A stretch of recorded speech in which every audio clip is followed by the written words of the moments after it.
এই বয়স থেকে তুই এত পেকে গেছিস?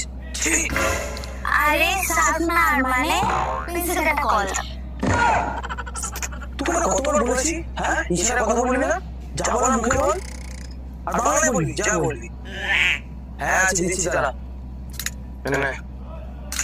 আর কি? ঠিক আছে, তাহলে এবার আমাকে দুটো সুকাতি শুক্র বিষ্ণুগমনগম নির্গমন অবরত মুখষ্ট নাসিকাদি রক্ষার্থে কর্ণদয় করতে সমর্থিত বস্ত্রখণ্ড দাও। এসব মানে কি? মানে দুটো মাস্ক দাও। তো সোজা ভাষায় বললে তো হতো। তুমি তো বললে বাংলায় বলতে, তাই বললাম। আর আমার দোকানে মাস্ক পাওয়া যায় না। তুই আসবি না, তোর বাবা আমাকে পাঠাবি, তোর কথা বলছিস না। ঠিক আছে, এ নাও তোমার 5 টাকা। See you soon, কাকু।